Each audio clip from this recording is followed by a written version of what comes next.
धन्यवाद. सर्वप्रथम जोशी महोदयांनी आपला जो परिचय करून दिला त्याप्रमाणे खरोखरच नवोदित आहे आणि खरंच इथं येऊन कीर्तन करावं असं धाडस माझ्यात होत नव्हतं आणि नाही करता करता मी म्हटलं ठीक आहे करून तर बघू. कारण तसा विचार केला तर एक प्रकारे हे माझं माहेर आहे आणि एक प्रकारे हे माझं सासरही आहे. कारण माझे पती या वसतिगृहाचे विद्यार्थी आहेत आणि जी काही सगळ्याच तरुणींची जी काही कर्मभूमी महाविद्यालयात इथे गोगटे महाविद्यालय असल्यामुळे रत्नागिरी असते तशी माझी कर्मभूमी रत्नागिरी आहे. माझं माहेरही इथे आहे आणि त्यामुळे म्हटलं चुकलंच तर आपण सगळे मोठ्या मनानं नक्की माफ कराल आणि माझा हा जो काही वेडा प्रयत्न आहे तो मी इथे आपल्यासमोर सादर करण्याचं खरंच धाडस करते आणि आजच्या या कीर्तन सेवेला सुरुवात करते. श्रीराम श्रीराम श्रीराम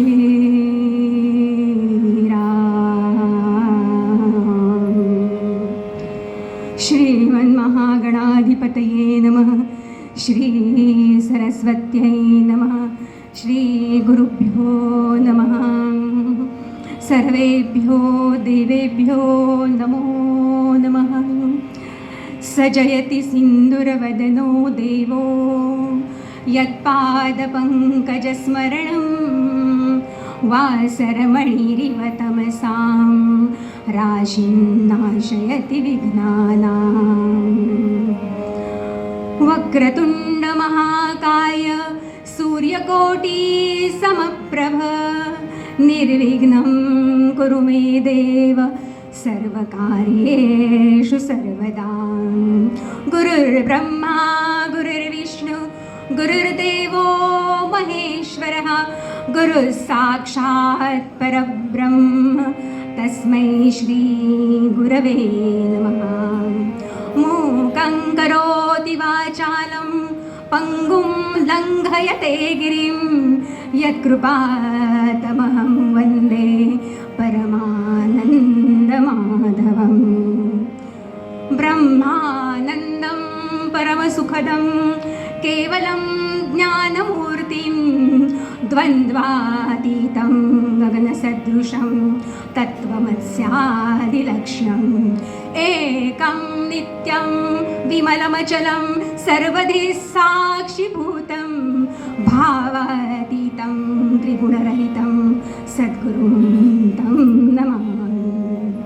मनोजवं मारुततुल्यवेगं जितेन्द्रियं बुद्धिमतां वरिष्ठं वातात्मजं वानरयूथमुख्यं श्रीरामदूतं शरणं प्रपद्ये.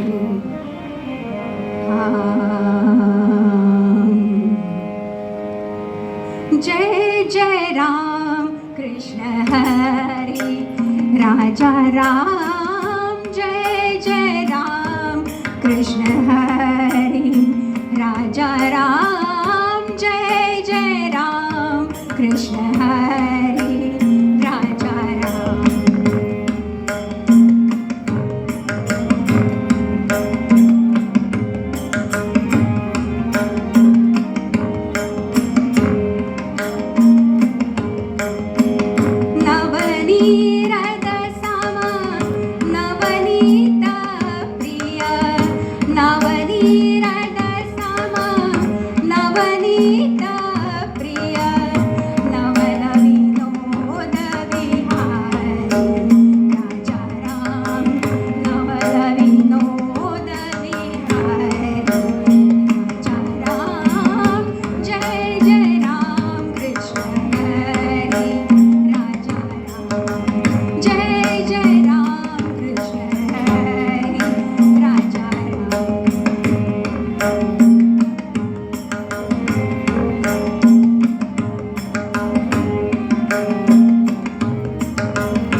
देवासाठी घेतलेला अभंग हा संत श्रेष्ठ श्री नामदेव महाराजांचा अभंग घेतलेला आहे.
रामोपहर्तारं दातारं सर्वसम्पदां लोकाभिरामं श्रीरामं भूयो भूयो नमाम्यहम् भर्जनं भवबीजानां हरजनं सुखसम्पदां तर्जनं यमदूतानां राम रामेति गर्जनम्.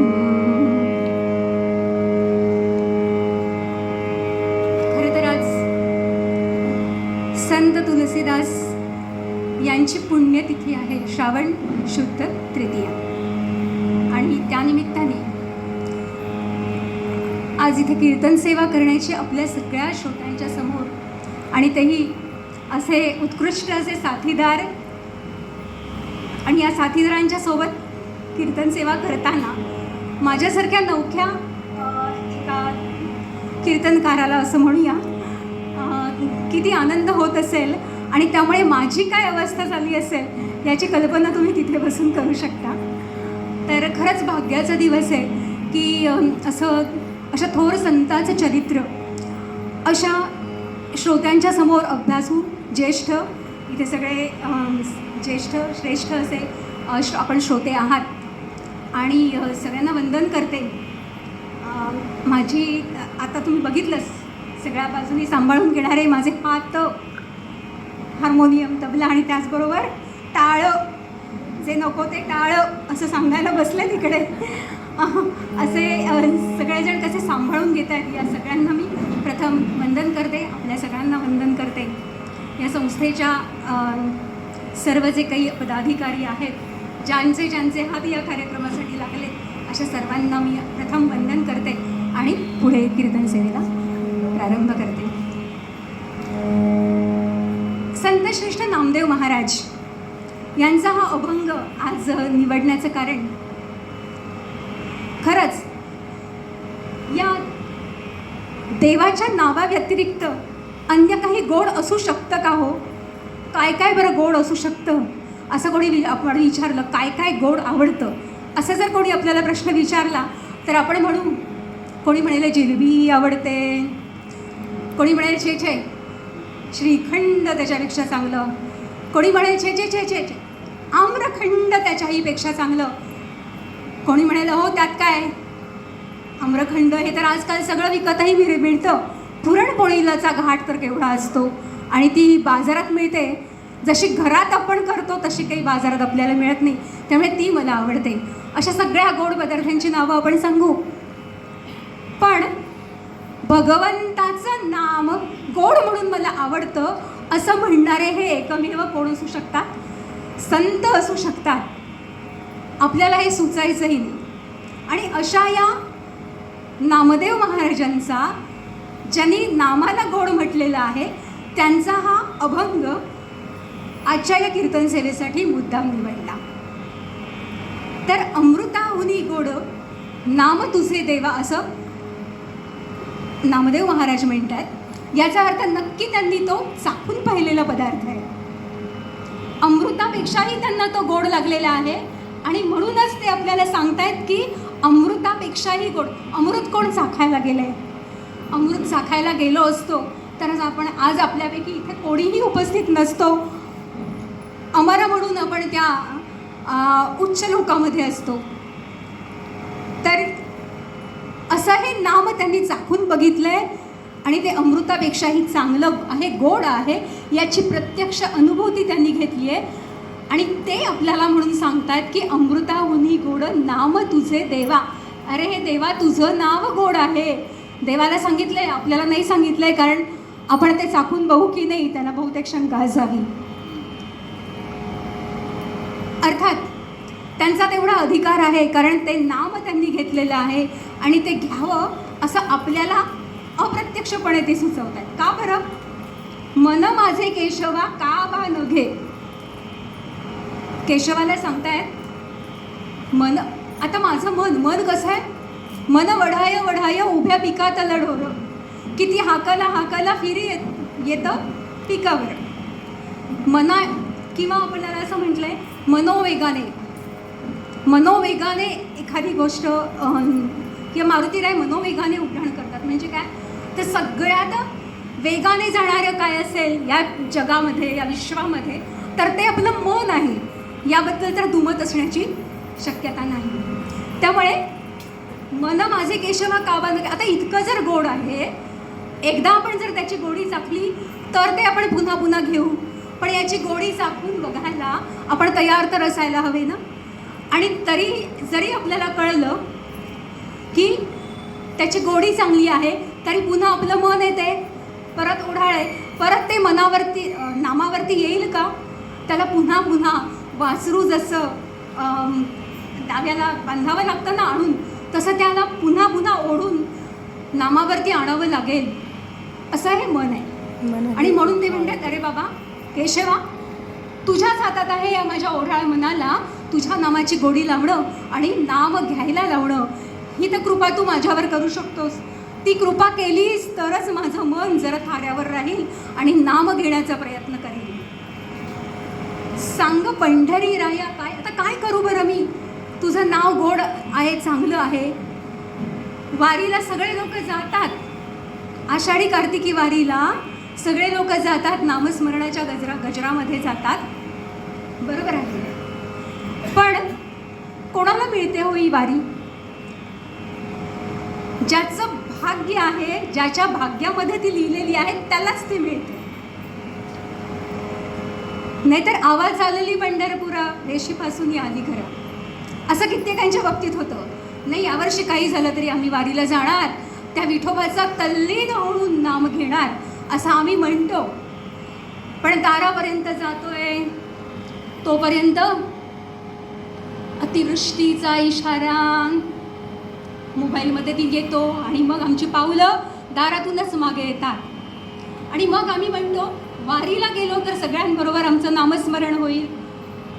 घरात बसून काही आमच्या नेहमीच्या जी काही दिनक्रम आहे त्या दिनक्रमामध्ये काही आमचं नाम घेतलं जात नाही, कारण नाव घ्यायला बसावं तर कोणीतरी दारावरची बेल वाजवतंय. पुन्हा ते सगळं उरकून नाव घ्यायला बसलो तर कोणीतरी चहा मागतंय.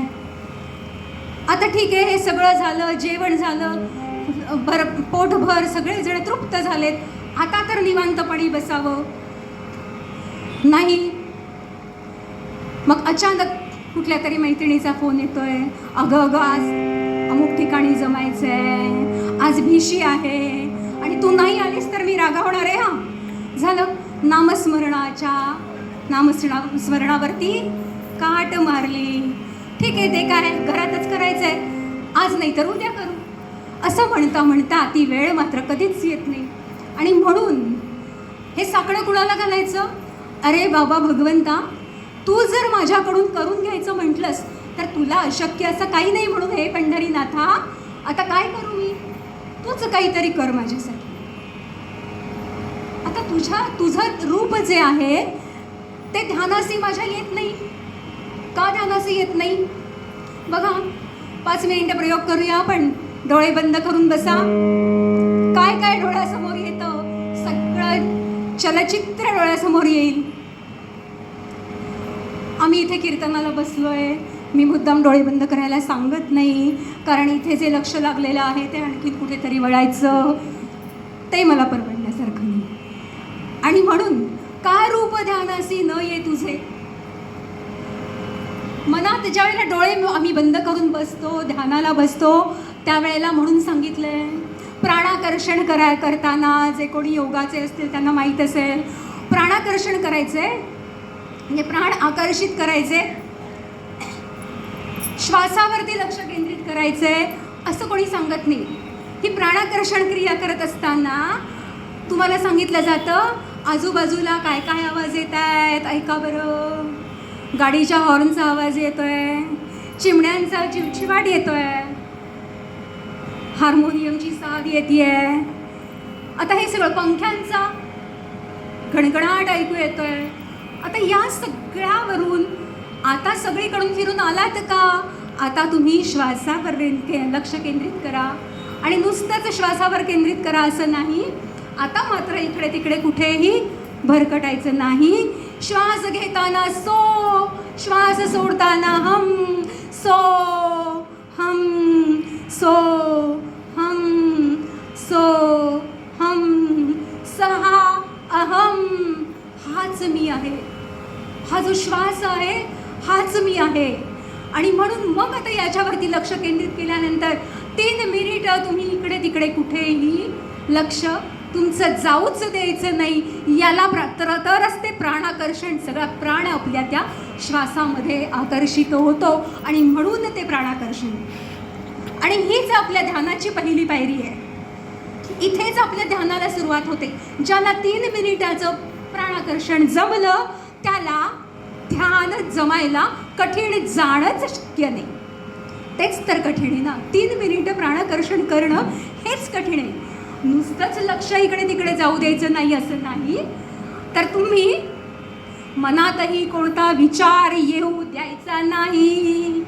सोहम व्यतिरिक्त अन्य कोणताही विचार तुमच्या मनामध्ये येता कामा नये, ही काळजी आपणच घ्यायची. अर्थात या सगळ्यासाठी परंतु तेथे परमेशाचे अधिष्ठान पाहिजे. परमेश्वराचं अधिष्ठान असेल तर काहीच अशक्य नाही. आणि म्हणून त्याची आळवणी करायची आहे. कीर्तनी बैसता निद्रे नागविले, कीर्तनी बैसता निद्रे नागविले. म्हणून का असं आपण शांतपणे बसलो, स्वाभाविक आहे यात दोष कुणाचा आहे असं म्हणत नाही मी.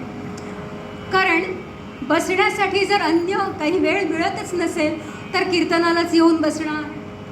आणि मग खूप जणांचं ज्यांना कष्ट करायची भरपूर सवय आहे ना, त्यांना 2 मिनिटं बसलं ना तरीसुद्धा निद्रादेवी अगदी प्रसन्न होते. तेच तुम्ही जर रात्री 10 वाजता जाऊन जर का शयनगृहामध्ये गेला आणि मस्त छानपैकी आता ताणून देऊ असं म्हटलं तर त्या निद्रादेवीला बिचारीला इतके काही आराधना तिची करावी लागते. ये ग बाई येता, ये ग बाई येता. रात्रीचे 12 वाजले, 1 वाजला, 2 वाजले, आम्ही फक्त घड्याळाचे आकडे बघतोय, पण त्या निद्रादेवीला काही आपली दया येत नाही. पण ही अशी जागा आहे, त्यातून असा नौखा कीर्तनकार असेल तर मग बघायलाच नको. अवश्य निद्रा आली पाहिजे. म्हणून कीर्तनी बैसता निद्रे नागविले, मन माझे गुंतले विषय सुख. विषय सुख म्हणजे आपण जे समजतो तेवढाच विषय नाही आहे, अनेक प्रकारची विषय सुख आहेत. आज मला काही फोर्डच पाहिजे गाडी, आता तो जुना जमाना गेला गाड्यांचा. आम्हाला स्पोर्ट्स बाईक पाहिजे वगैरे वगैरे, इथंपासून सुरू होतं. आणि अशा अनेक प्रकारची सुख उपभोगायला आपण किंवा आपलं मन जे काही सटावलेलं असतं त्याच्यातून बाहेर येणं अशक्य, केवळ अशक्य. आणि म्हणून नामदेव पुन्हा पुन्हा म्हणतात, अमृताहुनी गोड नाम तुझे देवा. आता मन माझे गुंतले विषय सुखा. या सगळ्या विषय सुखांमधून मगाचा विषय आठवा, प्राणाकर्षणात आधी सगळीकडनं फिरून येतात. विषय सुखामध्ये गुंतले, निद्रा आहे, हे सगळं सगळीकडनं फिरून शेवटी कुठे यायचं आहे? आता हरिदास गरजती हरिनामाच्या कीर्ती. इकडून फिरून आला आता सोडून द्या ते सगळं आणि हरिदास जो आहे ना त्या गजर करतो आहे नामाचा, आणि त्या नामाच्या गजरामध्ये आता आपल्याला नाहायचं आहे, माझ्या मनाला नाहायचं आहे. आणि म्हणून हे पंढरीराया, हे केशवा, आता मला या हरिनामाची चव चाखू दे. म्हणून हरिदास गरजती हरिनामाच्या कीर्ती, लये माझ्या चित्ती नामा म्हणे. या संतांचं एक चांगलं असतं, एखादी गोष्ट करायची जर आहे लोकांकडून किंवा आपल्याकडून जर करून घ्यायची आहे तर ते थेट तुम्हाला सांगत नाही, जा रे बाबा हे कर, हे तू करायलाच हवंस. कारण त्यांना माहिती आहे हे कर म्हटलं का ते लहान मुलासारखं आपण मुळीच करणार नाही. कर म्हणून सांगितलंस ना, आता मुळीच करणार नाही. आणि म्हणून लहान मुलांना जसं आपण रंजवून, गोड गोड बोलून, वेगवेगळी आमिष दाखवून, फार फार तर बऱ्याच ठिकाणी आवडत्या ठिकाणी बागेतून फिरवून वगैरे मग आपल्याला जे काही हवं ते त्यांच्याकडून करून घेतो. त्याप्रमाणे हे संत आपल्याकडून त्यांना जे हवं अर्थात आपल्याच भल्याकरता परमार्थाकरता जे हवं ते आपल्याकडून करून घेतात. आता याच्यासाठी उदाहरणं किती द्यायची बरं? कोणकोणत्या संतांची उदाहरणं घेऊ आपण? आठवा ना, केवटाचं चरित्र आठवा. केवट प्रभू रामचंद्रांना पैलतीराकडे घेऊन जाणं, ज्या वेळेला ते वनवासात गेले त्यावेळेला वनवासात असताना किंवा आता वनवास सुरू व्हायचा आहे आणि त्यांना आता नदी पार करायची आहे, तर त्याला पलीकडे जायचं आहे. तर नावाड्याला हाक मारतात. हा जो नावाडी आहे तो नावाडी म्हणजे केवट. बघा, आपण म्हणतो या संतांच्या नंतर या संतांना ओळखणारे जे आहेत त्यांचा नंबर पहिला लागतो. आता या केवटाने असं म्हटलं, रामरायांनी त्यांना बोलावलं, अरे बाबा ये इकडे, मला नदी पार करायची आहे. बाजूला लक्ष्मण आहेत, सीतादेवी आहेत आणि यांच्यासह मला नावेतून पलीकडे जायचं आहे. केवट तिकडे पलीकडे नदीच्या पहिल्या तीरावर आहे आणि तो तिकडूनच सांगतोय, नाही बरं मी येणार नाही.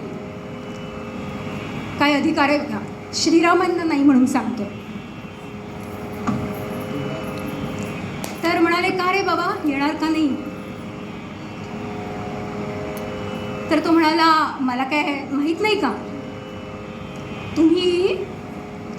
तुमच्याकडे काय चमत्कार करण्याची किमया आहे किंवा ताकद आहे हे मला काही माहीत नाही का? म्हणाले, माझी ही नाव जी आहे ना ती माझ्या चरितार्थाचं साधन आहे आणि तुमच्या चरणाची धूळ जर का तिला लागली आणि तिचं स्त्रीमध्ये रूपांतर झालं तर आधीच खाण्याचे वांदे, त्याच्यात आणखी ही एक स्त्री जर का वाढली, भरीसभर पडली आणि माझं उत्पन्नाचं साधनच निघून गेलं तर मी काय करू? रामचंद्र हसले. काय जादू आहे बघा भक्तामध्ये, मोठी जादू आहे.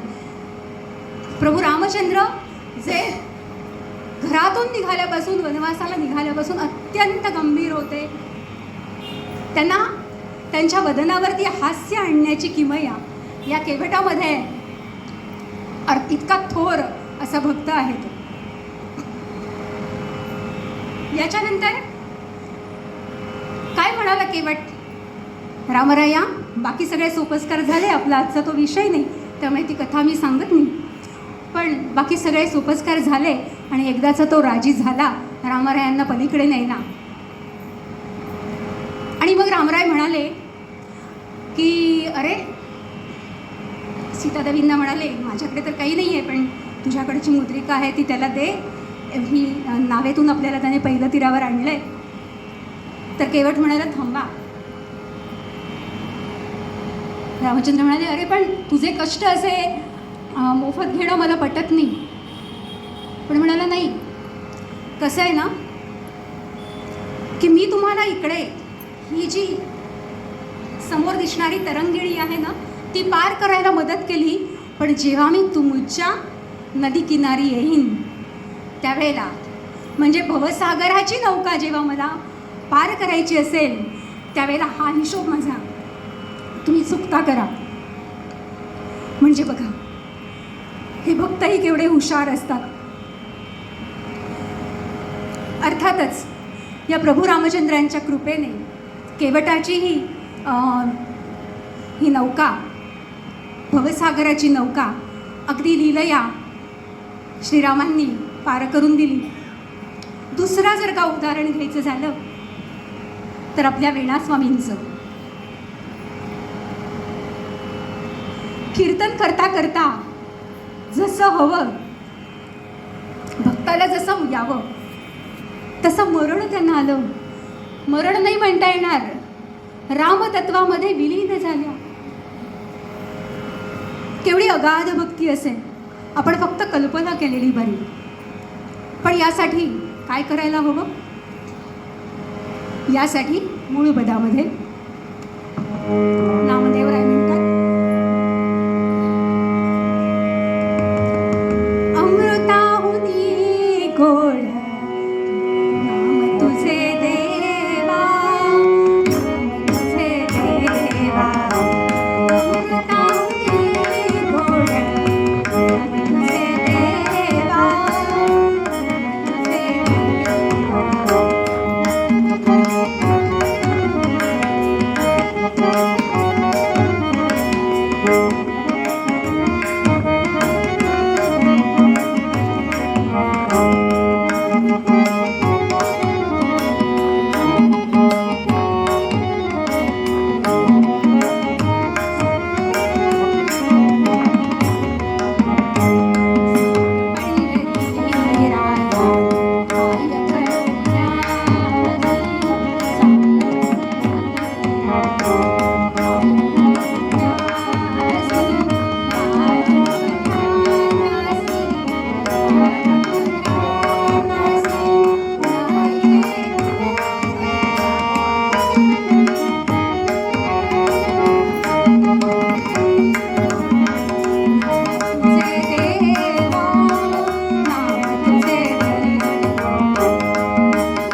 जय रघुवीर समर्थ। शुकासारिखे पूर्ण वैराग्य ज्याचे वसिष्ठा करी ज्ञान योगेश्वराचे कवी वाल्मिका सारिखा मान्य ऐसा नमस्कार माझा सद्गुरु रामदास। जय जय रघुवीर समर्थ। तर उत्तर प्रदेशामध्ये यमुना नदीच्या तीरावरती राजापूर नावाचे एक गाव वसलेलं आणि या गावामध्ये आत्मारामजी दुबे नावाचे एक महान पंडित राहत होते। आत्मारामजी दुबे आणि पत्नी हुलसी माता यांना बरेच वर्ष काही अपत्य प्राप्ती होत नव्हती आणि म्हणून त्यांनी भगवान शंकरांना साकडं घातलं होतं की बाबा हे जे काही सगळे कुळाचार आहेत हे पुढे चालू ठेवण्यासाठी निदान एक तरी अपत्य आम्हाला दे। आणि अशी भगवंत आशुतोष, त्यांना आशुतोष म्हणतात कारण लवकर प्रसन्न होतात। तुलसीन कान्यकुब्ज जातीत उत्तर देशी झाले तुलसी कान्यकुब्ज जातीत राजापूर ग्रामी हो राजापूर ग्रामी हो परिसा श्रोते अखंड हे चरित राम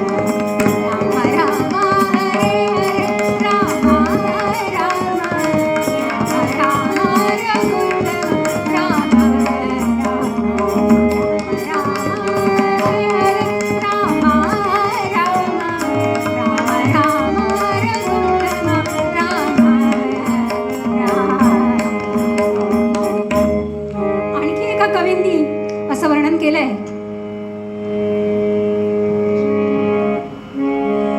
पाराशर गोत्रांतरी पाराशर गोत्रांतरी आत्माराम हुलसीचे उदरी जन्मला हिरा निर्धारी 1455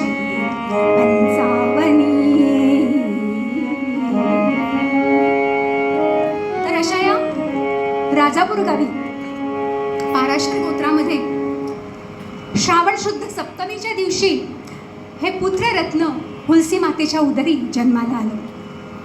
अर्थात अत्यंत नामवंत असं पंडितांचं घराणं आणि त्यामुळे बऱ्याच वर्षांनी होणारं हे हुलसी मातेचं बाळंतपण म्हणून 4 ठिकाणहून दाया बोलावण्यात आल्या होत्या। आणि जेव्हा हा पुत्र जन्माला आला त्यावेळेला त्यातली एक दाई ही धावत धावत बाहेर सांगायला आली, पंडित जी आपको पुत्र हुआ है। पंडितजींनाही आनंद झाला। बाहेर सगळे वाट बघतच बसले होते की हुलसी मातेचं जे येणारं बाळ आहे त्याची वाट बघत बसले होते। सगळीकडे आनंदी आनंद। पण तेवढ्यात ती दाई असं म्हणाली, पण पंडितजी जन्माला आल्यानंतर बाळ काही रडलं नाही, बाळाने राम राम असा 2 वेळा उच्चार केला। पंडितजी म्हणाले कमाल आहे, बाळ जन्माला आल्यानंतर त्याच्या तोंडातून येणारा जो काही शब्द आहे, जो काही उद्गार आहे तो ऐकायला किती महिन्यांची प्रतीक्षा करावी लागते किंवा आपल्याला आई किंवा बाबा म्हणून कानांवरती पडायला किती प्रतीक्षा करावी लागते। आणि हा जन्मतःच राम म्हणतोय। बरं ठीक आहे, रामाचंच तर नाव घेतलंय ना, मग हरकत नाही. पण पुढे ती असं म्हणाली, बाळाच्या तोंडात 32च्या 32 दात आहेत. अरे बापरे. आता पंडितजींनी पंचांग उघडलं आणि बघितलं, अभुक्त मूळ नक्षत्रावरती जन्म आहे. आता मात्र त्यांच्या मनात चिंता घर करायला लागली. अभुक्त मूळ नक्षत्र म्हणजे आई वडिलांना वाईट नव्हे, प्राणघातकच. आता काय करावं? तरीही एक सल्ला घ्यावा म्हणून त्यांनी ज्योतिषांना पुन्हा एकदा विचारलं, कारण एवढ्या प्रतीक्षेनंतर पुत्ररत्न लाभलेलं होतं. पंडितांनी सांगितलं, अशा परिस्थितीमध्ये जन्माला आलेली बाळं काही या जगात राहत नाहीत. आपण 3 दिवस वाट बघावी आणि 3 दिवसांनंतर जर काही व्यवस्थित बाळ असेल तर आनंदोत्सव साजरा करायला हरकत नाही. पण म्हणाले, मूळ नक्षत्र, अभुक्त मूळ नक्षत्र म्हणजे जरा चिंतेचाच विषय दिसतो. आणि हे ऐकल्यानंतर 3 दिवस कशी तरी वाट बघितली.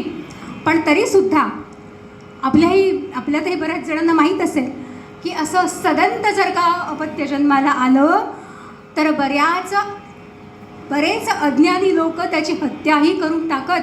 आणि हे समाजामध्ये घडलेलं आहे, अशी उदाहरणं आहेत. आणि हे जेव्हा हुलसी मातेच्या कानावर गेलं, हुलसी मातेला काही अन्न पाणी गोड लागेल. शेवटी आईचं हृदय होते. ती म्हणाली, आता काय करावं? एक चुनिया नावाची तिची अत्यंत विश्वासातली अशी दासी होती, जी हिच्या बाळंतपणा करता आली होती. आणि म्हणून 3 दिवस वाट बघत ती बसलीच नाही. 3ऱ्या दिवशी रात्रीच तिच्याकडे जे काही सुवर्ण होतं ते सगळं त्या दासीकडे दिलं, चुनियाकडे दिलं आणि बाळाला तिच्या सुपूर्द केलं. आणि म्हणाली, इथून पुढे तूच त्याची आई बन. आई हो, आणि माझ्या आईच्या वात्सल्याने त्याचा सांभाळ कर. त्यासाठी लागणारा जो काही खर्च आहे, त्याच्यासाठी त्याला त्याच्या अन्न पाण्यासाठी जे काही लागेल, त्यासाठी हे जे काही माझ्याकडे आहे ते सगळं तुला देते. पण मला वचन दे, तू त्याला कधीही टाकणार नाहीस. ती विश्वास होती, सहृदयी होती. आणि म्हणून तिने आपल्या पदरात ते बाळ घेतलं आणि एक 7-8 किलोमीटरवर असलेल्या आपल्या गावात निघून गेले. तिथे यांनी जन्मतःच राम म्हटल्यामुळे त्याला राम बोला असं नाव पडलं. आणि हा राम बोला या दासीकडे लहानाचा मोठा व्हायला लागला. आणि असं आपलं लेकरू आपण दुसऱ्याच्या स्वाधीन केलंय या धक्क्यानेच बिचारी हुलसी माता तिने इहलोकीची यात्रा संपवली. तिकडे या दासीने त्याचा चांगला सांभाळ केला. पण हाय रे दैवा, तो जेमतेम 4-5 वर्षांचा होतोय न होतोय तोपर्यंत तिचाही साप चावून मृत्यू झाला. आणि मग याला कोणीच वाली उरला नाही. राम बोला बिचारा दुसऱ्यांदा पोरका झाला. घरातून अशी सांभाळ करत होती, ही चुनिया सांभाळ करत होती, तिलाही खाल्लं. असं सगळ्या लोकांचा त्या जो काही भ्रम झाला, त्याच्यामुळे त्याला जवळही कोणी करेना. कोणाच्या दारात जावं, दार ठोकवावं आणि काही खाण्यासाठी दे म्हणावं तर दरवाजा उघडून हा रामबोला दिसल्यानंतर तोंडावरच धाडकन लोक दरवाजा बंद करायला लागले. अगदी 4-5 हात लांब जरी तो दिसला तरी वाट बदलून जायला लागले. का तर याची नजर पडली तर आमचं काही खरं नाही, आम्हालाही आत्ताच राम म्हणावं लागेल. असा बिचारा हा राम बोला. काही कळावं इतकंही वय नव्हतं हो त्याचं. आणि असाच मग फिरत फिरत कुठे काही मिळालं तर खावं, काही नाही मिळालं तर त्या दिवशी उपास करावा, उपाशी तापाशी तसंच फिरत राहावं. आणि मग आश्रयाला त्या गावातल्याच हनुमान मंदिरामध्ये यावं. असं करता करता त्या मंदिरामधल्या रामकथांना तो बसायला लागला. त्याच्या कानावरती या रामकथा जायला लागल्या. तेवढाच भुकेला जीव तिथे रमायला लागला. शिवाय रामकथा झाल्यानंतर प्रसादही मिळत असे, तेवढंच काहीतरी पोटातही जात असे. असं म्हणता म्हणता बरेच दिवस रामकथा चालू होती, याचं श्रवण होत होतं. आणि अर्थातच जो काही त्याचा मूळ नक्षत्राचा जो दोष होता तोही ह्या रामकथेमध्ये थोडा थोडा कमी व्हायला लागला होता असंच म्हणावं लागेल. कारण काय झालं, हा राम बोला कोणी साधासुद्धा होता का हो? साक्षात आशुतोषाच्या प्रसादाने झालेला हा राम बोला साधासुद्धा नव्हताच. आणि म्हणून तो ज्या वेळेला रानोमाळ भटकत होता ना, त्यावेळेला स्वतः पार्वती देवी एका विप्र स्त्रीचं रूप घेऊन या बाळाला खाऊ घालायला यायची. पण झालं असं, ती ज्या वेळेला जवळ त्याला बोलवायला लागली, ये बाळा, मी तुझ्यासाठी काही आणलंय ते खाऊन घे. इतके गोड शब्द ऐकण्याची बिचाऱ्याला सवयही नव्हती हो. तो पुढं काही जायला तयार नाही. तो म्हणाला, पण तुमचं काही वाईट झालं तर माझ्यामुळे? ती म्हणाली, असं कसं होईल? असं म्हणून तिने त्याला आपल्याजवळ बसवावं, त्याला रोज खाऊ घालावं. आणि असं झाल्यानंतर साक्षात अन्नपूर्णे सदापूर्णे शंकर प्राणवल्लभे भैरवानंद प्रीत्यर्थम भिक्षां देहि च पार्वती. साक्षात अन्नपूर्णेच्या हातचं खाऊन हे बाळ इतकं गुटगुटीत आणि राजस कोंडस दिसायला लागलं की सगळ्या गावातल्या लोकांची नजर त्याच्याकडे गेली. आणि असं आपापसात कुजबुजायला लागले, अरे याला तर आपण कोणी खायला देत नाही, आणि मग हा इतका धष्टपुष्ट कसं काय व्हायला लागलाय, याच्या चेहऱ्यावर एवढा आनंद कसा काय ओसंडून वाहतोय.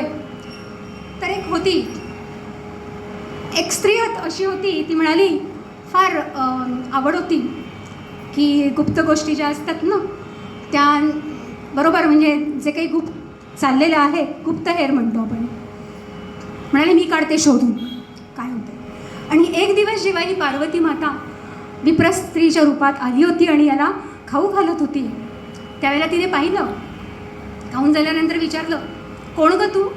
तुला माहीत नाही का आम्ही ह्याला काही खायला देत नाही, ते ह्या गावातली दिसत नाहीस? पार्वती माता तर काहीच बोलली नाही आणि निमोठपणे तिथून निघून गेली. पण आता तिने यायचं मात्र बंद केलं. त्यानंतर हनुमान मंदिरातला प्रसाद, त्या प्रसादावरती दिवस काढावे लागत होते, तेही पुरेसं नव्हतं. पण ही पार्वती माता म्हणाली की हाल पाहवत नाहीत हो नाथ या आपल्या बाळाचे, तुम्ही काहीतरी करा बरं. भगवान शंकर म्हणाले, ठीक आहे, काही काळजी करू नको. आणि म्हणून बघते तिकडे अयोध्येमध्ये नरहरिदास नावाचे एक संत सज्जन राहत होते.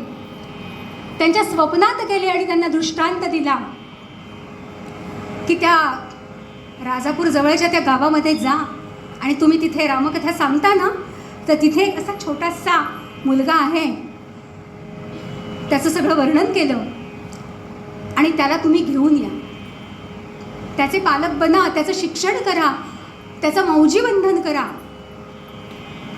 आणि हा दृष्टांत झाल्यानंतर एकदा रामकथेला आलेले नरहरिदास ते म्हणाले, त्यांनी बघितलं असा कोणी मुलगा दिसतोय का? आणि या बाळाला बघितल्यानंतर म्हणाले, बाळा नाव काय रे तुझं? तो म्हणाला, राम बोला. बरं असं, मग तू माझ्याबरोबर येशील का? तो म्हणाला, नाही.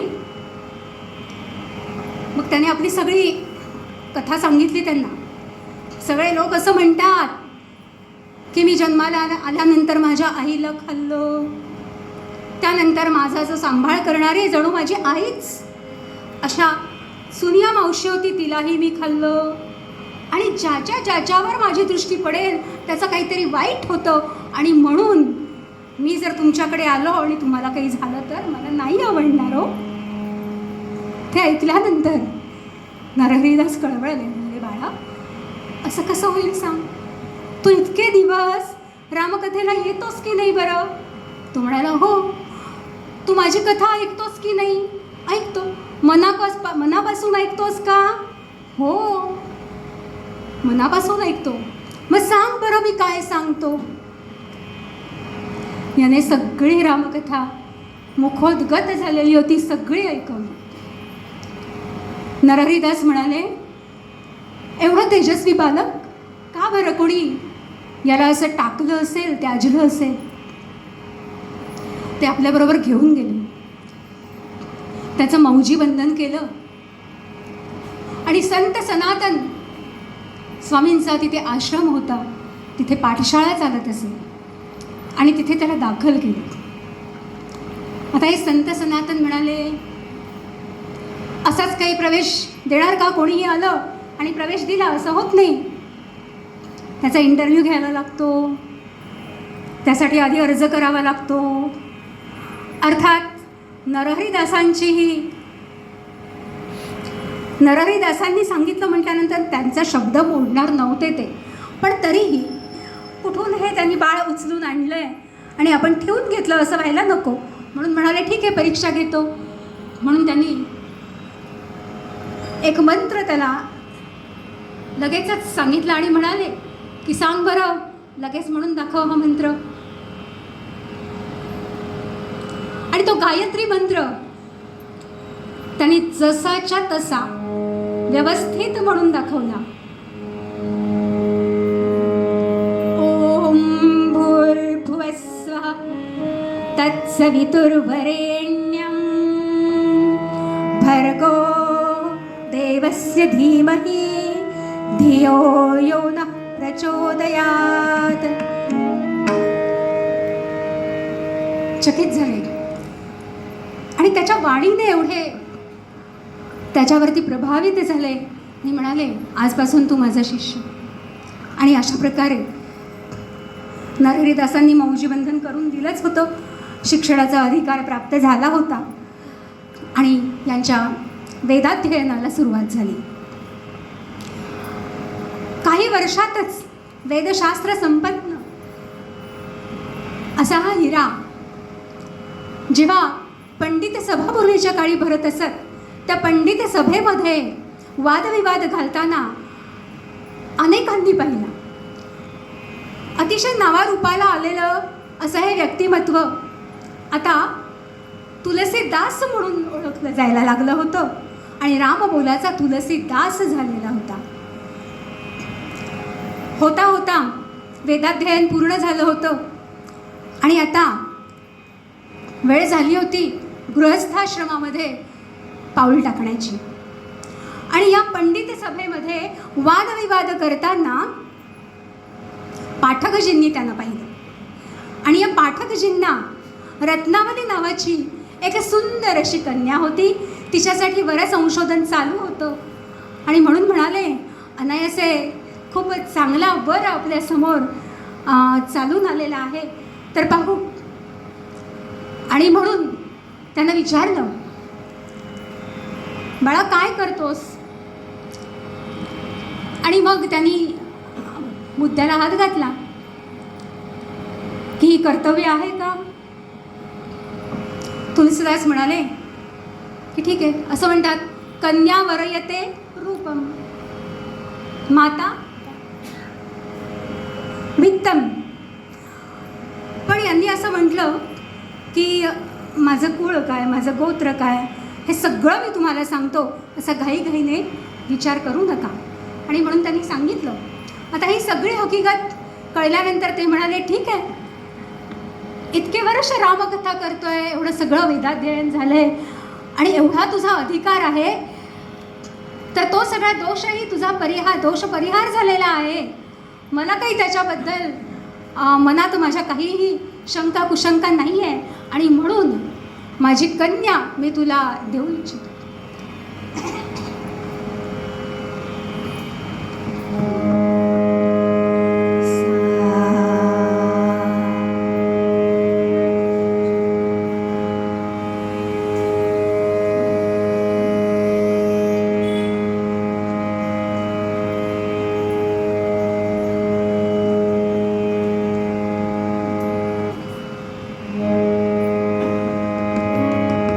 विद्वत्तेचे तेज पाहुनी,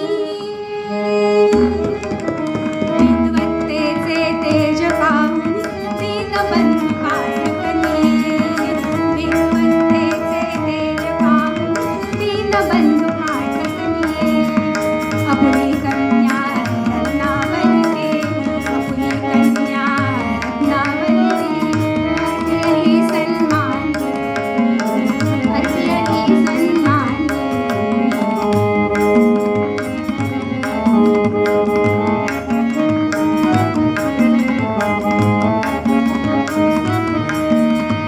जात्या सुंदरती,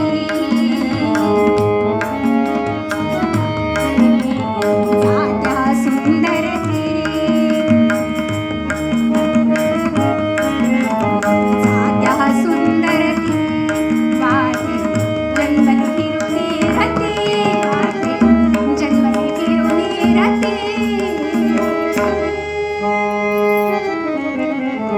तर अशा प्रकारे त्यांचं विद्वत्तेचं तेज बघून आपली कन्या त्यांना अत्यंत सन्मानाने अर्पण केली. इतकंच नाही तर म्हणाले, तुम्हाला एक पाठशाळा बांधून देतो. तुमची इतकी विद्वत्ता आहे, तिचा तर उपयोग झाला पाहिजे. देशोदेशीचे छात्र येऊन इथं शिकले पाहिजेत. तुमच्या या विद्वत्तेचा यापेक्षा चांगला उपयोग काय असेल बरं? तुलसीदास म्हणाले, नाही नाही नाही, असं जर हुंडा म्हणून तुम्ही काही देणार असाल तर क्षमा करा, मी असं काहीही घेऊ इच्छित नाही. दीनबंधू म्हणाले, नाही हो, हुंडा म्हणून नाही, हे देवकार्य म्हणून मी उदात्त विचारांनी करतोय. याच्यामध्ये माझा स्वार्थ आहेच, पण केवळ हुंडा म्हणून नाही, तर जगाचं कल्याण व्हावं. आणि तुमच्यासारखा गुरु, अत्यंत विद्वान असा गुरु छात्रगणांना मिळावा आणि हे भारतवर्ष समृद्ध व्हावं, या उदात्त विचारांनी मी तुम्हाला ही पाठशाळा स्थापन करून देतोय. इतकंच नाही, त्यात जर काही तुम्हाला आणखी मदत लागली तर आजूबाजूची काही शेती तुमच्या नावावर करून देतो. म्हणजे काय तर याच्यावरती काही चरितार्थ किंवा शाळा चालवणं काही सोपं आहे का? बघा, जे जाणकार आहेत त्यांना विचारून बघा. तर त्यात काही जर अडचण आली तर निदान त्या काळी शेती, आजकाल शेतीला कोणी विचारत नाही, पण त्या काळामध्ये शेतीला खूप महत्त्व होतं. जसं की आपल्याकडे पशुधन किती आहे याच्यावरती पूर्वी श्रीमंती मोजली जायची. आज पशुधन नसेल तर आम्ही मुलगी घरात देतो असं म्हणतात. ही दुर्दैवाची परिस्थिती आलेली आहे, जी गोमातेची, आणि तिची अशी परिस्थिती म्हणून आमची अशी परिस्थिती. जेव्हा तिची परिस्थिती सुधारेल, आपल्याला माहिती आहे काही महिनाभर सुद्धा झाला नसेल, एक ताजी घटना आहे कत्तलखाने, आणि याच्याबद्दल मी काय बोलावं ना. तर अशा पद्धतीने ह्यांचा संसार सुरू झाला. रत्नावरीला त्यांच्या स्वाधीन केली, शुभमंगल झालं.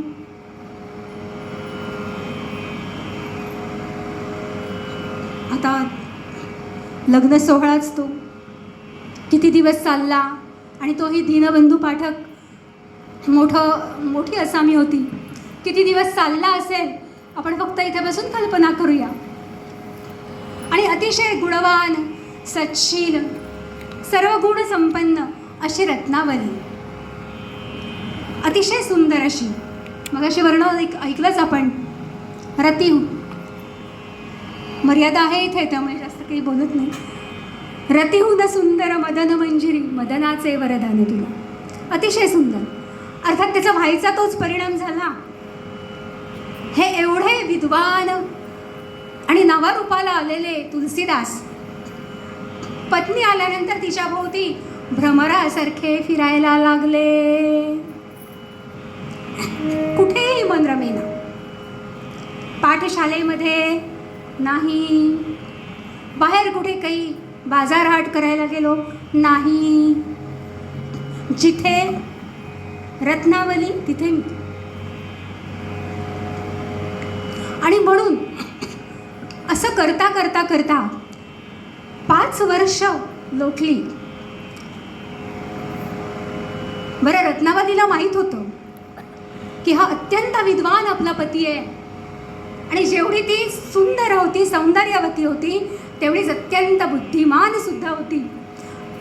आणि त्याचबरोबर तिला अशा पतीची पत्नी असण्याचं कर्तव्य काय असतं, या कर्तव्याची सुद्धा जाणीव होती आणि ती विसरली नव्हती. फक्त नव्या नवलाईचे दिवस होते. पतीला काहीतरी उलटून बोलावं असा त्यावेळेचा प्रघात नव्हता आणि म्हणून ती शांतपणे सगळं पाहत होती. अर्थात आपल्या गुरूंना त्यांनी जे वचन दिलं होतं की हे जे रामायण संस्कृतामध्ये आहे ते संस्कृतामधून मी ब्रजभाषा आपण त्याला म्हणतो, म्हणजे अवधी भाषा, त्या अवधी भाषेमध्ये भाषांतरित करीन असं गुरूंना त्यांनी वचन दिलेलं होतं. गुरुदक्षिणा म्हणून मी काय देऊ तुम्हाला, माझ्याकडे काय आहे, असं ज्यावेळेला तुलसीदास म्हणाले होते त्यावेळेला गुरूंनी सांगितलं होतं, हे बघ, मला तू काही देऊ नको, फक्त एकच सांगतो तेवढंच कर. आम्ही जे संस्कृतमधून रामायण सांगतो, वाल्मिकी रामायण सांगतो, ते फक्त तू सर्वसामान्यांना सगळ्यांना कळेल अशा भाषेमध्ये रूपांतरित करेल, किंबहुना प्रत्येक प्रादेशिक भाषेमध्ये ते भाषांतरित झालं पाहिजे हे त्या विद्वानांनाही त्यावेळेला माहीत होतं. याचा अर्थ त्यांनी संस्कृतला कमी लेखलं असं होत नाही. संस्कृत ही सर्व भाषांची जननी आहे आणि तिचं महत्त्व सगळ्यांना माहीत होतं, ते आपल्यालाही माहिती आहे आणि माहिती असावं.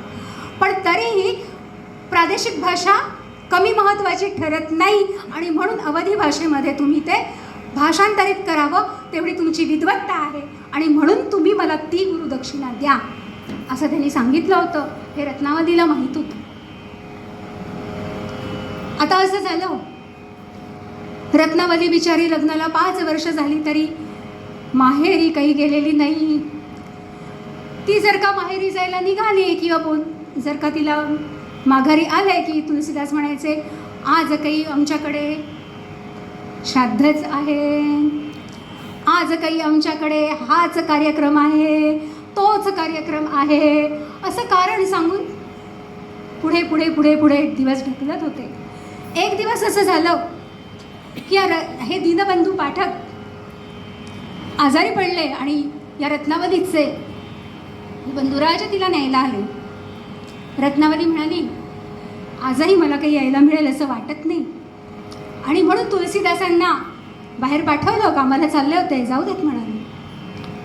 आणि मग सगळं काही तयारी करून ठेवली, घर बंद केलं, कुलूप घातलं आणि शेजारी निरोप दिला, स्वारी येईल, त्यांना सांगावं की मी अगदीच गरजेचं आहे, बाबांची तब्येत बरी नाही म्हणून मला तातडीने निघावं लागतंय आणि म्हणून मी न सांगता निघते बरं, कारण आपण न सांगता निघतोय याची टोचणी तिच्याही मनाला आहे. तिने निरोप ठेवला आणि बंधुराजांबरोबर माहेरी गेली. इकडे तिन्ही सांजा झाल्या, तुलसीदास आले, पाहतात तर रत्नावली समोर नाहीये आणि एवढं मोठं कुलूप आहे. अक्षरशः वेड लागलं, काय करावं आता, कुठे गेली ही, आणि तेही मला न सांगता गेली. इतक्यात शेजारी आले, म्हणाले, जेवण रांधून ठेवलेलं आहे, ते जेवून घ्यावं असा निरोप दिला आहे. अगदीच गरज होती, अगदीच तातडी होती म्हणून गेली बरं. तुलसीदास म्हणाले, छे, इकडे शिरतही नव्हतं कानामध्ये. छे छे छे छे, कसलं जेवण आणि कसलं काय, हा मी चाललो तिला आणायला असं म्हणून नदी तीरी आले. श्रावण महिना होता. बरं, आपल्याकडचा श्रावण नाही तो, आपल्याकडे सरींवरती असतो पाऊस. नदी तुडुंब भरून वाहत होती, मेघ गरजत होते आणि त्यात ती कातर वेळ.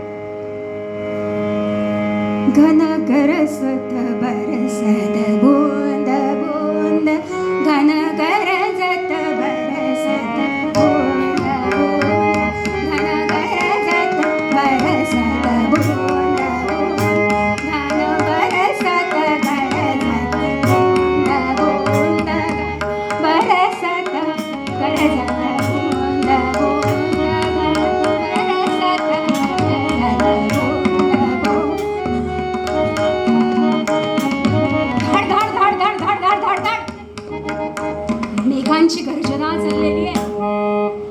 ऐकलं तर धडकी भरावी. पण या पत्नीच्या प्रेमापोटी वेडे झालेले तुलसीदास, त्यांना काय हे ऐकू येत होतं. धावत धावत गेले नदी तीरी पाहिलं ती नदी दुथडी भरून वाहतीये आणि तिकडे पलीकडे माझ्या पत्नीचं घर आहे, तिथे ती माडीवर आहे. हे सगळं डोळ्यासमोर दिसतंय, बाकी काही सुचत नाहीये. मी ओला चिंब झालोय, मला पोहता येत नाहीये, याचाही विसर पडला. काही विचार केला नाही, गेले सरळ पुढे आणि समोरून एक ओंडका येताना दिसला आणि त्या ओंडक्याला पकडलं आणि कसे तरी हात पाय पाय मारत मारत मारत मारत पहिल्या तीरावरती गेले. पहिल्या तीरावर गेल्यानंतर बघितलं आता रत्नावलीला परत न्यायची आहे. आता परत नेताना आपल्याला होडी नाहीये, आता काय करावं.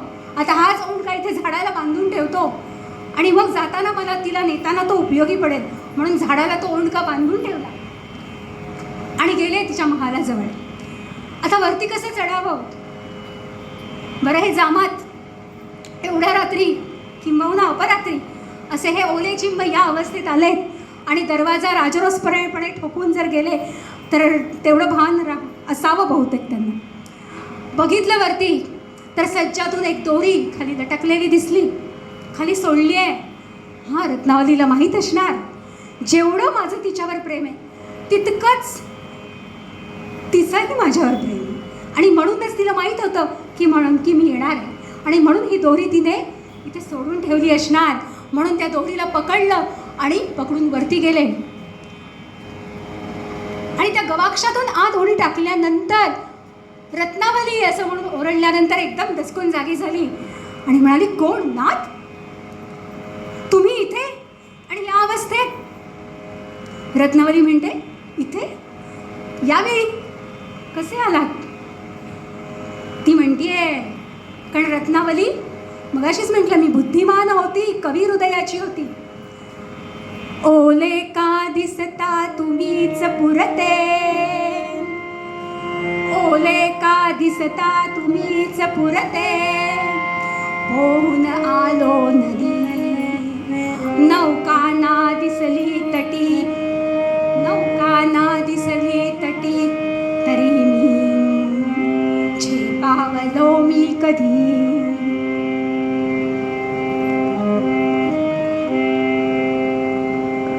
ओले का दिसता तुम्हीच पुरते, पोहून आलो नदी, नौका ना दिसली तटी नगरले, झेपावलो मी कधी. असं पोहता तर येत नाही, पलीकडे कसे आलात. सांगितलं ना, नदी पोहून आलो, एक ओंडका दिसला आणि त्याला धरून मी पोहत आलो. बरं ते ठीक आहे, पण मग ही माडी कसे काय चढलात. माडी ही चढला कसे, माडी ही चढला कसे, मजा करी रज्जू प्रिये लागला, मजा करी रज्जू प्रिये लागला, आलो वरती तसाच चढून मी, स्मरुनी प्रीती तुझी निश्चला, गोपाल ती म्हणाली, ठीक आहे बघूया, आधी तुम्ही जरा सावध व्हा, या परिस्थितीमध्ये तुम्ही आलेले आहात, जरा कोरडे व्हा, आपण बघू इथे तुम्हाला दोरी कशी टाकली होती, मीच टाकली होती का आणि कोणी टाकली होती, बघूया आपण. आणि म्हणून तिने देवटी पेटवली आणि म्हणाली, तुम्ही जरा तुमचं आवरून मग खाली या, आपण बघू काय झालंय ते, खाली काही खायला ठेवलंय का मी बघते तोपर्यंत. असं म्हणून खाली जाऊन बघते तर त्या गवाक्षातून एक साप खाली लोंबकळत होता आणि त्या सापाला दोरी समजून ते वरती आले होते. वेगळ्या भाषेत सांगायचं झालं तर तो साप दुसरा तिसरा काही नव्हता, यांच्याच मदमोहाचा तो साप असावा आणि त्यालाच धरून ते वरती गेले असावे. त्यानंतर सगळे जागे झाले, जाऊन बघतात ओंडका बांधून ठेवलाय रत्नावलीला पलीकडे नेण्याकरता. झाडाला जाऊन बघितलं, झाडाला बांधलेला तो ओंडका दुसरं तिसरं काही नव्हतं, एक अर्धवट कुजलेलं गंगा नदीमध्ये पवित्र म्हणून टाकून दिलेलं ते प्रेत होतं. आणि हे सगळं बसल्यानंतर तुम्हा आम्हाला जसा होईल तसाच धक्का त्या रत्नावलीला बसला. म्हणाले ठीक आहे, पत्नीच्या प्रेमामध्ये एवढे वेडे झाला असाल, पण हे एवढे इतके हे अपेक्षित नव्हतं तुमच्याकडून. तुम्ही विद्वान, एवढे श्रेष्ठ म्हणून माझ्या वडिलांनी माझा हात तुमच्या हातामध्ये दिला आणि तुम्ही हा असला वेडेपणा करताय. अजिबात बरोबर नाही आहे.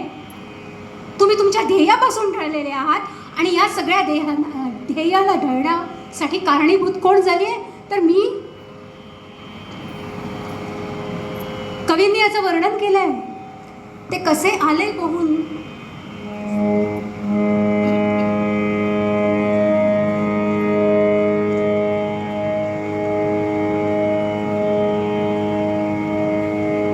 तई एका प्रेतास, तई एका प्रेतास तुलसीदास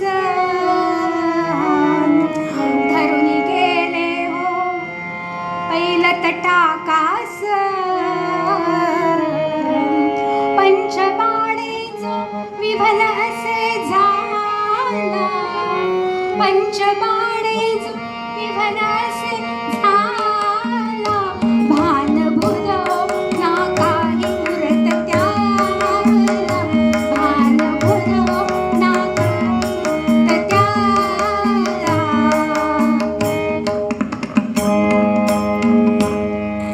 अत्यंत सात्विक संतापाने लाल झाली आणि म्हणाली ठीक आहे, वेद पाठशाळेकडे दुर्लक्ष होत होतं, मी काहीच बोलले नाही.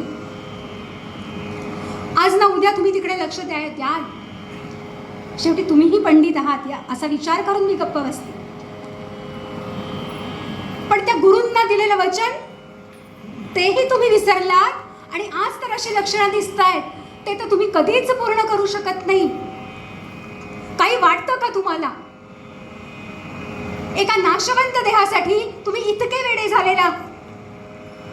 एक सुप्रसिद्ध दोहा तिथे आहे, तो तिने त्यावेळेस म्हटला. अस्थि चर्ममय देह मम, अस्थि चर्ममय देह मम, अस्थि चर्ममय देह मम. अपरजित इतनी श्री रघुवर पर होती, इतनी श्री रघुवर पर होती, ना रहती भव भी. अस्थि चर्ममय देह जरी मम, अस्थि चर्ममय देह जरी मम. हा हाडा मांसाचा देह आहे आणि या हाडा मांसाच्या देहासाठी तुम्ही इतके वेडे झालेले आहात.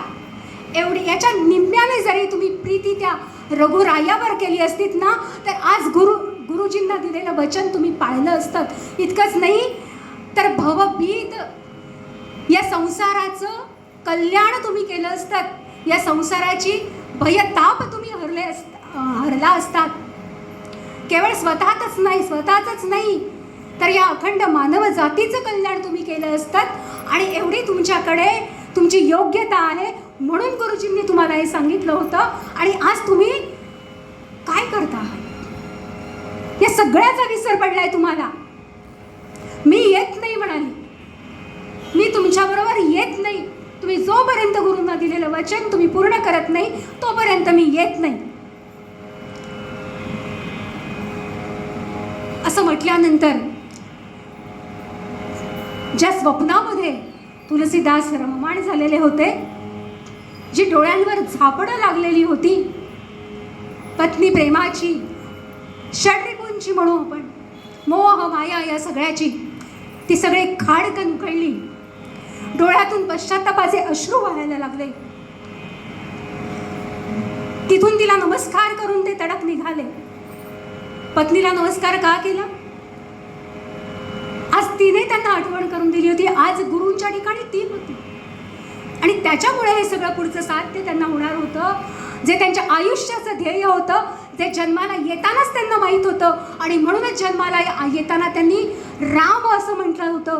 कारण या रामाची भक्ती करून हा भवसागर मी तरुण जाईन आणि या रामाचंच कार्य मी या भारतवर्षामध्ये सगळीकडे प्रसिद्ध करेन, त्याचा प्रसार करेन, हे त्यांना जन्माला येण्यापूर्वीच माहीत होतं.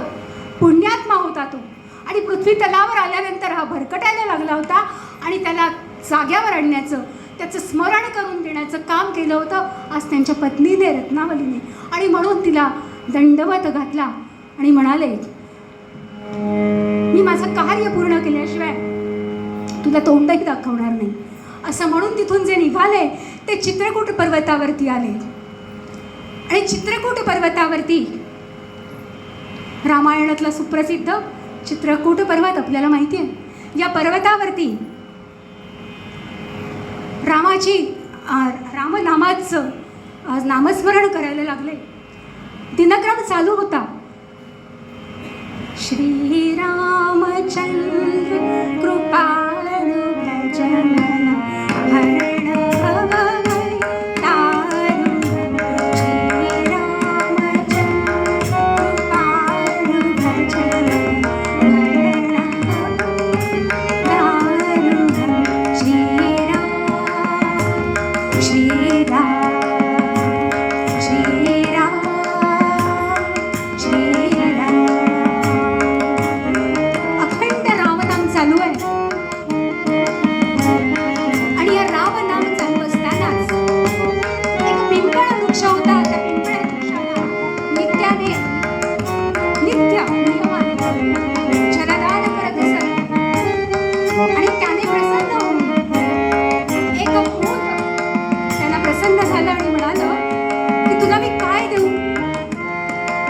म्हणाले, मला काही नको, फक्त मला प्रभू रामांची भेट घडवणार, मला त्यांचं दर्शन होऊ दे.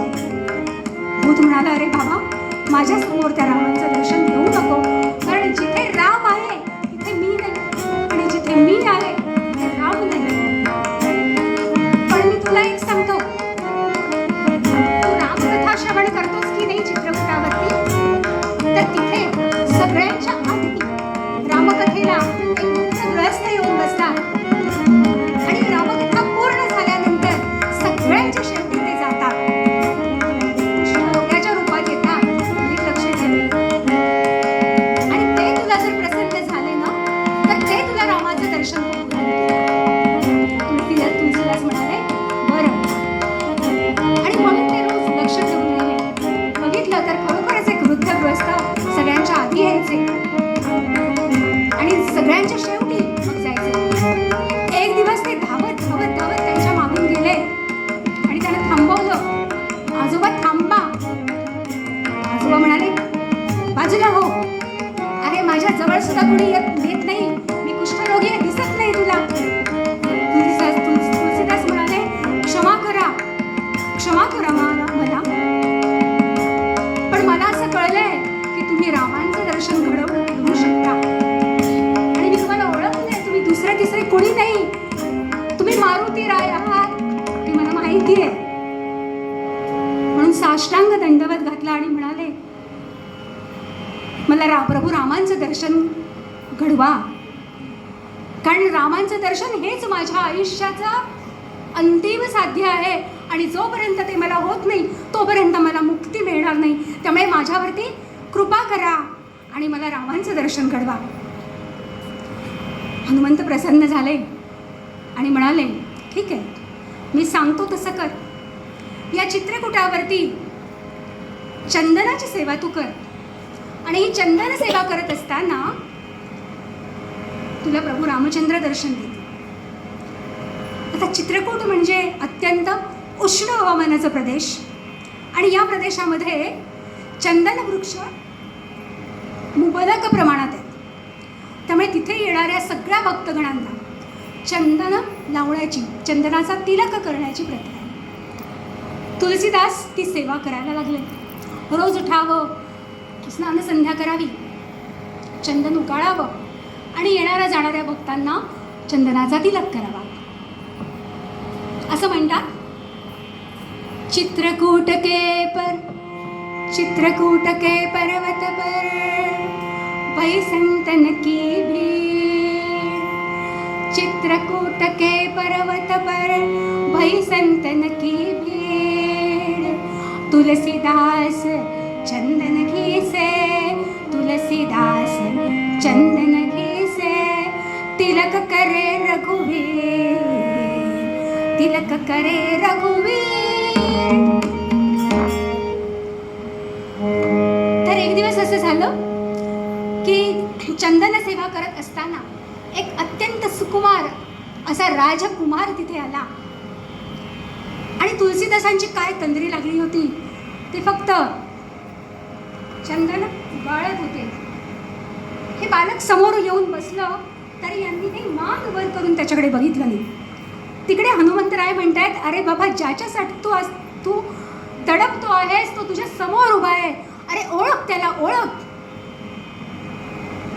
शेवटी ते बालक म्हणालं, मी तिलक करू का तुम्हाला? आणि असं म्हणून त्या बालकाने तुलसीदासांना तिलक केला चंदनाचा. काय भाग्य आहे श्रोते, प्रत्यक्ष रामचंद्रांनी तिलक केला तुलसीदासांना आणि तुलसीदासांनी त्यांच्या नजरेला नजर दिली. साक्षात प्रभू रामचंद्र त्यांच्या समोर उभे आहेत. ज्यांच्यासाठी हा जन्म होता तो कृतार्थ झाला. साष्टांग दंडवत घातला.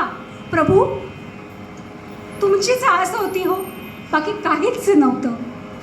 या आयुष्यात बाकी काहीच नको होतं, फक्त तुमच्याच दर्शनाची आस होती. प्रभू रामचंद्रांनी स्मित केलं, आशीर्वाद दिले, त्याला जवळ घेतलं. केव्हा मोठा पुण्यात्मा असेल, कुठल्या लोकातून आला असेल कल्पना करा. आणि मग इथून पुढे जो त्यांचा प्रवास सुरू झाला, रामचरितमानस त्यांच्या हातून लिहिलं गेलं. इतकंच नाही, जानकी मंगल लिहिलं गेलं, विनय पत्रिका लिहिली गेली, असे अनेक ग्रंथ तुलसीदासांनी लिहिले प्रभू रामचंद्रांच्या कृपाआशीर्वादाने आणि आपल्या जन्माचं सार्थक केलं. आपल्या महाराष्ट्रामध्ये जसं समर्थ रामदासांनी रामभक्तीचा प्रसार आणि प्रचार केला, त्याच पद्धतीने संत एकनाथांनी केला आणि त्याचप्रमाणे तिकडे उत्तरेमध्ये संत तुलसीदासांनी या रामभक्तीचा प्रसार आणि प्रचार केला. असं महान कार्य त्यांच्या हातून घडलं आणि म्हणूनच आज आपण इथे त्यांच्या पुण्य स्मरणाच्या दिवशी कथा श्रवण करतो आहोत. आणि हे साध्य करण्यासाठी म्हणूनच नाम घ्या असं पूर्वपदामध्ये संत नामदेव आपल्याला सांगतात.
त्या प्रभूच्या चरणी अर्पण करते.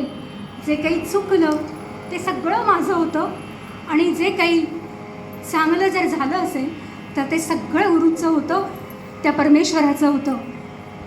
आणि आपण या संस्थेने आणि आपण संस्थेने मला संधी दिली. आपण सगळ्यांनी अत्यंत शांत चित्ताने हे कीर्तन, माझी कीर्तन सेवा गोड मानून घेतलीत, यासाठी मी सगळ्यांना धन्यवाद देते. असेच आशीर्वाद द्यावेत अशी विनंती करते. आणि म्हणूनच आपल्या सगळ्यांच्या कल्याणासाठी एक मागणं मागूया आपण.